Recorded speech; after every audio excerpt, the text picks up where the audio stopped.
Good to meet everyone. Um, Firstly, can I say I have really missed holding our Black History Month launch at St. Mary's Fire Station in Southampton, where incidentally this magnificent logo, which on my t-shirt, is actually the Windrush commemoration mural that's on the station wall. But hopefully, if the stars align, we can get the opportunity to come back again. So just to give you a little idea of who I am and my background, I was born in London to Nigerian parents. And back then, my parents were both studying, and it was common to send young children, babies, into foster care while they continued their education. So I was fortunate enough when I was 6 weeks old to be sent to a wonderful lady called May Carmen, and I grew up in a tiny little town in Caterham in Surrey in an all-white foster family. So I'm still in contact with those people today. Now, amidst all the planning and preparation for Black History Month each year, there's always someone I come across that quotes Morgan Freeman at me, who said famously in 2005 that Black history shouldn't be delegated to 1 month, and it was ridiculous. Now, at the time, he was referring to American history, and in that context, yes, he was correct, in that you cannot separate Black history from American history because they're inextricably linked. And the same thing goes for world history. The two things, you can't have one without the other. Now, knowing your identity and being able to anchor yourself is clearly important. And that was one of the early purposes of Black History Month, or Negro History Week, as it was first called in 1926 by Carter G. Woodson. Now, he was an African-American academic who was one of the first to study the African-American diaspora. Now, both of his parents were former slaves, which makes his achievements, such as gaining his degree from Chicago University and his PhD from Harvard, all the more impressive. Now, he felt it was essential for the advancement of the plight of African Americans to know their history. He's quoted as saying at the time, if a race has no history, it has no worthwhile tradition, it becomes a negligible factor in the thought of the world, and then it stands in the danger of being exterminated. So he initiated what he referred to as Negro History Week and placed it in the second week of February to coincide with the marking of the birthdays of Abraham Lincoln and Frederick Douglass, the famous orator and abolitionist.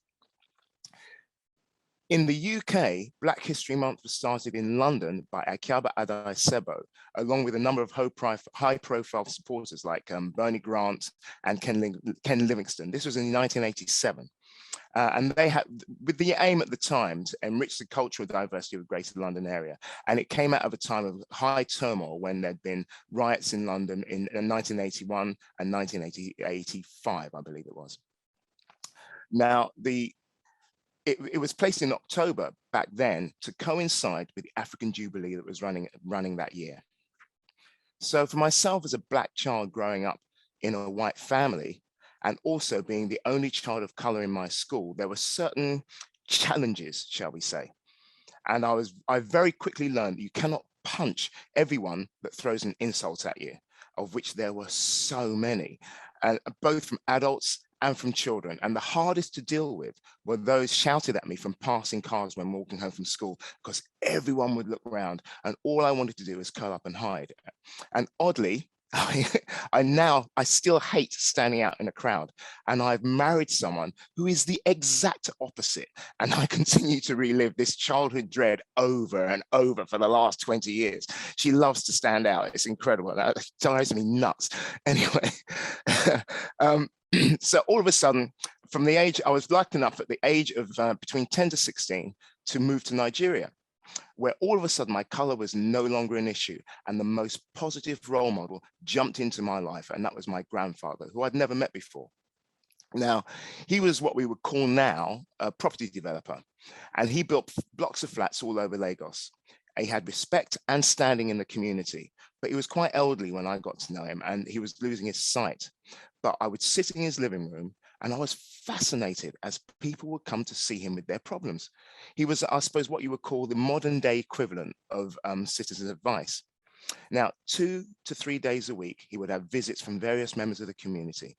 His personal assistant would show them in, he'd listen and offer advice, and sometimes practical help if the situation required it. After that, after they left, he would explain to me why he'd helped them, sometimes why he hadn't helped them, but would always give me the opportunity to ask him about it. And he would, I could speak freely and whatever crossed my mind. And he would, at that time, I didn't realize he was teaching me compassion, although I didn't realize it. Now, he passed away many years ago, but those days have stuck with me. And I'm sure everyone here today has similar stories to tell.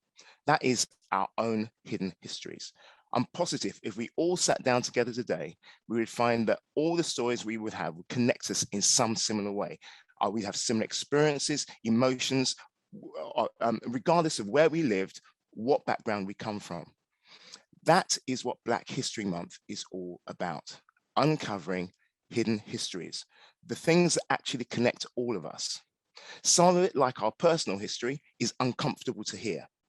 Other stories lift our spirits. Other stories we find fascinating. And I'll give you an example of a hidden history that is part of British history, but pretty much forgotten. If I say the name John McCririck, many of you will remember the famous horse racing TV pundit. However, if I say the name Prince Monolulu, it's unlikely you'll know who I mean. But he was the most famous Black British horse racing pundit through the 1920s. And he styled himself as an African prince. He wasn't, but he took this persona. He wore flamboyant clothing and became a really well-known public figure because of all the newsreels that were running at the time. He was a prominent figure at the Grand National every year, and he was very well known in British society. Now, as I said earlier, there has been criticism of Black History Month from all quarters, with the most common objection being, why is it only 1 month? And actually, I agree. The knowledge of Black people in history should be commonplace. However, for now, that isn't the case. And although part of Black History, as part of Black History Month South, we run various events during the year. But we see October as the opportunity to celebrate on a wider platform and highlight the, things that unite us all. Bringing people together is what I believe Black History Month is all about. Now, there are events and developments in history that unite all of us, culturally, technologically, and politically. And I'll give you one really clear example. In pretty much every country, city, or town in the world, there is one thing that drives us all to distraction, but it's been one of the most major safety devices in road safety for almost 100 years. That is the 3-position traffic light. It was invented by an African-American called Garrett Morgan and patented in 1923. It's a piece of technology that has since developed and moved around the globe with very little acknowledgement to the inventor. That's not unusual, but it's really, I would say it's for the people of color to make a greater noise surrounding people like someone like Garrett Morgan. And while I'm on the subject of people of color making a greater noise of well-known people, I'm still bewildered by the fact that we know all the achievements of Michelle Obama and Condoleezza Rice, but in the UK, there is a Black British woman who's going virtually under the radar. Her name is Sharon White. Her parents were part of the Windrush generation, arriving in the UK in the 1950s. And after getting her degree from Cambridge, she was the first Black person and the second woman to become a permanent secretary at the Treasury. She went on to become the CEO of Ofcom, and she is now the chairman of John Lewis, the most quintessentially British of department stores. And she's actually now Dame Sharon White after receiving her DBE in the 2020 New Year's Honours List for public service. So remember her name, shout it loud. That's Sharon White. Excuse me. Now, many young people are becoming more and more disengaged and feel distance from opportunities, and the pandemic and social media hasn't made it any easier. Now, I believe that social media has actually made the divisions in society worse, with many of us being hothoused in our own worldview, which is amplified and reflected back at us by artificial intelligence that we barely notice. The odd thing is that the big data used to create the algorithms that lead to such divisions are based on the fact that we are so similar and behave in much the same way. It's bizarre that we still live in a world where banana skins are thrown onto football pitches, regardless of the fact that the players being abused are multimillionaires at the top of their profession. It drives me nuts. A clear example on how social media is designed to create division for commercial gain. I'll let you know, tell you this. Last year, when Black Lives Matter movement was gaining momentum in the UK and in the media, I saw a headline from a newspaper that read, and it was online, good old Facebook, Black Lives Matters raise a petition to rename the White Cliffs of Dover. Now, it was ludicrous, but naturally the keyboard warriors were jumping on that. It's gone too far, and all the usual bits and pieces that we get. It took me less than a minute to find out that this was written by a Sun journalist just for a bit of fun, and she posted it up there, creating that whole balloon of activity. The truth on the feed, that was a frivolous thing, but there are far more serious challenges. Now, having open and frank discussions in safe spaces, I believe, is the only way to really create a better understanding. These conversations, they're not easy, and I've had so many, but the most important thing is that the people are asking the question. And for me, I'm more than happy to answer. Now, that's something we should all be prepared to do. That is ask. Whether it's about gender, race, religion, disability, any of the characteristics or intersectionalities. I know that if someone is genuinely curious about something regarding me as a Black person and asks me, I will never be offended. If we are truly to eradicate racism from our society, then having Black history incorporated into mainstream education is imperative. Highlighting contemporary heroes and achievers like Jamal Edwards, who is the founder of SBTV, Sharon White, that I've just mentioned, the current chairman of John Lewis, or David Lammy, the MP for Tottenham, role models they can look up to and feel proud about, and begin to learn that we are linked, and the similarities that exist between us are greater than the external difference of our melanin content. The wonderful thing is that there are people like yourselves here and millions around the world who are no longer prepared to allow racism to stand up and take root. So, what is the ultimate aim of Black History Month? For me, the ultimate aim of Black History Month is that it should be the roadmap to its own redundancy, and for that knowledge to be assimilated into schools and universities in such a seamless manner that Black history is as well known and as common knowledge as the moon landing. Now, I'll leave you with a final quote from Carter G. Woodson, who back in 1926 saw the end game for Black History Month before it had even started. And he said this: we should not emphasize Black history, but Black people in history. What we need is not a history of selected races or nations, but the history of the world, void of national bias, race, hate, and religious prejudice. There should be no indulgence in undue eulogy of Black people. The case of Black people is well taken care of when it's shown how far they have influenced the development of civilization. And thank you for your time. Lou, amazing. Absolutely amazing. You are a permanent invitee to the AFSA Black History Month. Thank you. What can I say? You've also reminded me of a number of stories, and these stories are often told by me, and Mohammed goes, oh no, not that one again. Well, let me tell you a couple of stories that you've lit up in my head.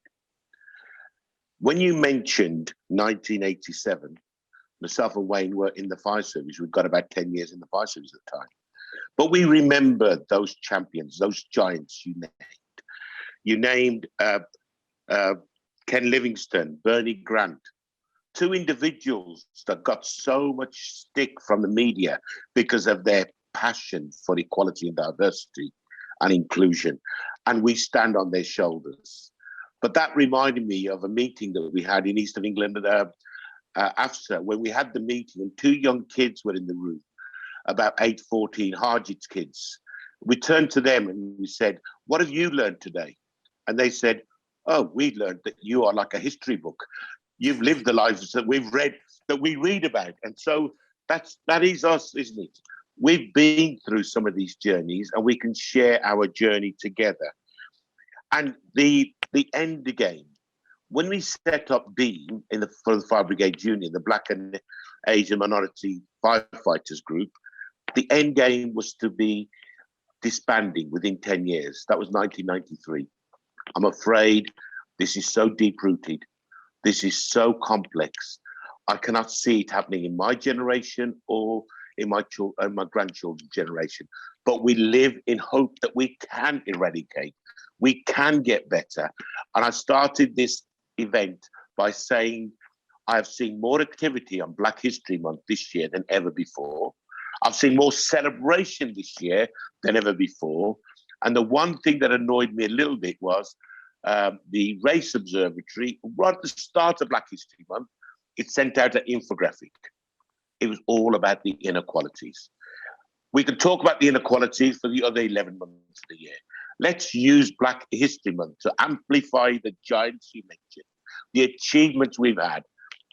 The other thing you mentioned, which again amused me, is I went to Black Heroes of Fame many years ago. And the one image that stays with me is the inventor of the traffic lights. So let's do that more often. Let's celebrate the Black achievements of our inventors, our innovators, our politicians, and not just our sports stars. And talking about sports stars, I used to live next door to Sonia Lanigan, and nobody knows who that is on this page apart from Wayne. I'll mention that story at the end of the day. So without further ado, I've been talking, expecting hands to be popping up, saying I want to ask little questions. So any questions? If no questions, remember Chantel's challenge. 3 lessons you're learning, 3 things you're taking forward. From Lou, I think you've got 33 of each of those. But let's just see what comments. We've got Delroy making a comment. So Delroy and Benji, you both made comments in the chat box. So would you like to come in before a hand comes up? The only thing I'd like to say about today so far is that we're hearing from some fantastic new speakers. I absolutely agree with you regarding Black History Month, and people need to stay positive about Black History Month and the things that are happening. Tremendous amount of work going on with national TV, putting out some great programs. Other platforms that are on there, Netflix, etc., putting some fantastic programs for us. So the research, so you're able to do some research, understand Black history, and get to learn people. The key thing that Lou's mentioned for me particularly, I've heard in some other groups, and I've made a note about it, was speaking with genuine intention. I put a bit in the chat box there. If someone comes to me and talks to me about my race, my background, my Jamaican heritage, and it's been lovely hearing from Storms today. He's my first person I want to contact. I've got family out in Nigeria and family in Aba, in a place called Aba in Nigeria. My auntie's husband runs a church, runs a huge school in Nigeria. So lots to reflect on, lots to think about from Storm's comments. So Lou, thank you very much. That was an excellent bit, and Storm's it, and I look forward to the rest of the day. Thank you. Before Benji comes in, back to Delroy. South Yorkshire Fire and Rescue Service once again excelled in Black History Month this year. So when we said, what are we going to do as AFSA next year? What are we going to do as individual brigades? Look to each other for good practice. Those videos that you produced this year with a young firefighter talking to a retired firefighter, the images you produced last year at the train station. Let's share and learn and pass on the baton to other brigades that may be struggling to think, what can we do? What you've done in South Yorkshire has been impactful, and I'm sure has made a difference. So Benji, over to you. Yeah, thank you, Jack Top. Thanks for that. I did have a couple of people have emailed me, and I've emailed back what we did regarding the train stations, the markets, everywhere else that we did, the radio station, the podcasts and things we're doing this year. Again, if people want any information about what we've done, we've got a great comms team. We'll share it all with you all, and you can use it all. Yeah, just a quick one for me. I think hearing shared experience as a white ally, if you like, as a proud white Welshman, it's really important that we hear these different stories. Education is absolutely massive, and when haven't got many Black staff within your workforce, it's really important that these opportunities exist, particularly we're based in Cheshire. I know Shropshire, where I live, Warwickshire, where I've worked previously. There isn't lots of ethnic diversity, so it's really important these type of events happen first and foremost. But I think I just wanted to mention about, I think it's a great example, great talks by Stormzy and by Lou, by the way. But the example about the racehorse presenter, and we know from the comparison of Florence Nightingale and Mary Seacole, who really did achieve very similar outcomes, but yet media portrays one on a pedestal, and rightly so. Florence Nightingale was a fantastic citizen and made fantastic contributions, but when you've got somebody in society that's in the media, written in history, and another person isn't, that, you know, it just isn't right. And, you know, and it goes, a few years ago, the BBC did a list around the top 100 most influential people in our history. And there is a real lack of ethnic diversity. I mean, Freddie Mercury was mentioned in there, and there's that sort of, you know, clutching at straws really, but in terms of their heritage being from the Middle East. But, you know, surely at the top 100 most influential people, there has to be more acknowledgements. And why does it have to be a top 100? Why can't it be a top couple of, you know, it's just interesting. And who was asked to contribute towards creating that list of top 100? You know, was there ethnic diversity in that sample? Unlikely that it was, because if there had been, there would have been more representation within that top 100. But it's just something I just wanted to mention. So education like this is a really important. And it's interesting you mentioned about the 10 years, how deeply rooted the issue is. And it's obviously, we know it's going to take longer than 10 years to address. So it's really important that we keep doing this, and allies really engage with events like this, because without allyship, it doesn't work. First question. I don't know how scientific it is, but there's always this reference to the 60-20-20 rule. You've got 60% of the population, they're fully on board with things because they're that mindset, experience, and all the other things to understand all the things that make up how society, you know, works. Then you've got the middle ground, the people who can easily be persuaded by reason and common sense and logic to move towards the majority view. But then, of course, you've got right up the other end, the 20% dissenters who are never going to engage. And, you know, you've got a couple of options. You either beat them into submission, or you try to ignore them altogether and hope for the best. So question, this thing about engagement and conversation, yeah, you're going to have a great impact with that middle 20 grand. Sometimes we call the silent minority, but, you know, they can come around with reason. What are you going to do about that lot on the far end of the spectrum who just don't give a damn, you know? What are you going to do about them? Okay, thanks, Wayne. My opinion is this, and it is just my personal opinion. You've got to let people have their say. Because if you've got the 60% who are already open and on your side, and you have another 20% who can be persuaded, so you make sure your voice is loud enough. So you've got you've got 80%. If you work hard enough, you can have 80%. The other 20% will always reinforce your 80% if you allow them to speak, because most of the stuff that comes out, it becomes ludicrous. It starts to make absolutely no sense. I mean, you're not going to change their minds. If you have people who are so ingrained, and I think as I can't remember this lady's name. I'm going to say it's Mary Stern, but I'm not sure. But she did a study into how people are predisposed to authoritarianism, and that we are almost pre-programmed to roughly 30% of the population are pre-programmed to lean more towards any form of authoritarianism, and that leads people into the extreme right or extreme left. So we are predisposed to that. It's in our DNA. So you're always going to have that section of society. However, that means that there is a further 70% who are not. And as you rightly said, let's say that's 80%. That 80% just needs to be loud, much louder. And if you can create that momentum, give the 20% their voice. I do not believe in shutting down debate. It doesn't help anybody, because the more you shut it down, the more it goes underground, the more it feels it's justified. It's dangerous. The extreme right it's not to be ignored. It's extreme. It's on the rise at the moment, and it's a concern. And I think that is because, to some extent, what you might say the liberal left have been quiet. They've just been chilled and letting things run. Needs to become far more vocal, far more have much more impact. But that's how I see at least addressing the issue. So Lou, I'm absolutely and totally with you. Our lived experience, mine and Wayne's, echoes what you're saying.